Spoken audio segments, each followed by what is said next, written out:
Hi, I'm Clare. Just wanted to reflect really on my radiotherapy treatment that I've had for stage 3 aggressive breast cancer that I was diagnosed with last August.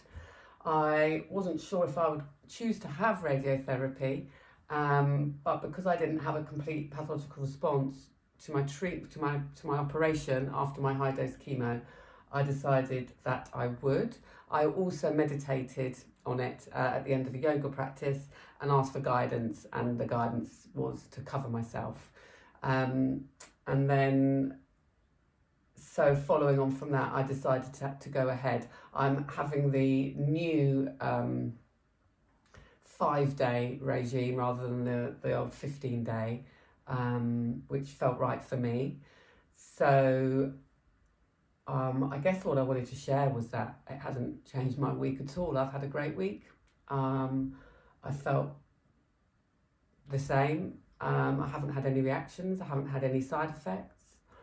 I have been living a very, very clean life since August last year, and I know that that's made a huge difference. I've had the well-being of, I already feel like I'm in balance, emotionally, mentally, physically. So I know that does help hugely. And what was interesting is that yesterday in the waiting room of my radiotherapy, there was a big sign, which I've actually photographed, of drinks that you can make that have been recommended by a dietitian. And every single recipe, there was 4, included either honey or sugar, double cream, caffeine, coffee, something else. And I was thinking, now this is from a dietitian in a cancer radiotherapy waiting area. So that's where the issues are paramount, because anybody who's aware of health and nutrition and supporting the system, not only during cancer but actually for any health condition, any inflammatory condition, the number one guidance would be to cut out, for me, any sugar apart from natural sugar in fruit. I do think that there's a slight risk, not risk, but I think people think, I see health foods being sold as no sugar, but actually if they've got honey in, or algarve, or maple syrup, they are all types of sugar still. They're natural, they're much better for you than added sugar.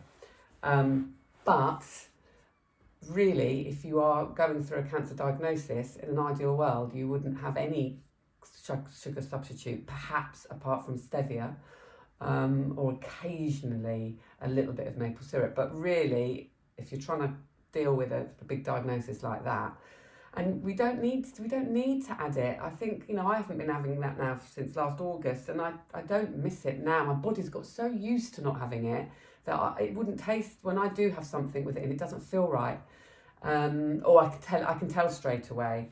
But of course, I like to sweeten some things up. We can have bananas or dates. So there are natural ways of sweetening things up a little bit. But if you get your body used to not having it all the time, it doesn't actually want it anymore.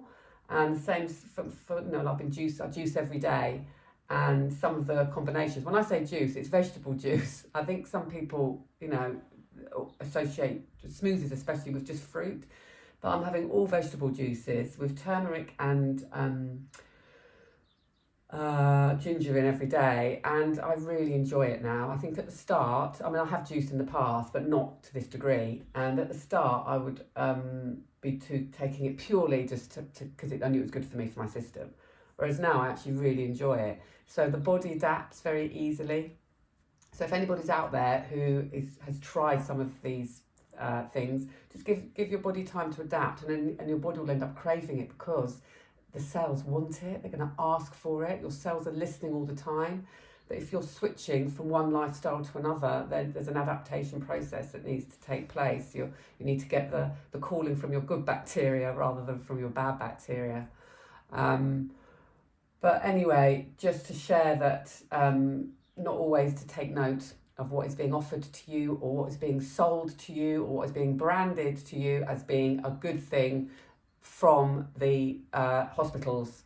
Same with when you're in the breast care, when you very first go in for your tests, there's signs up for coffee mornings, coffee and cake mornings.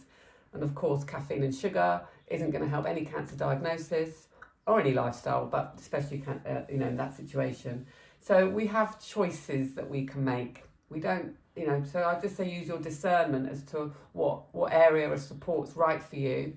Where do you want to get your information from? And, even if things are being presented to you as positive, are they? Make up your own minds. But yeah, read around the subject and think about where your resources and sources are coming from. And wishing everybody who's listening to this vitality, health, longevity, and I wish you all well. Take care.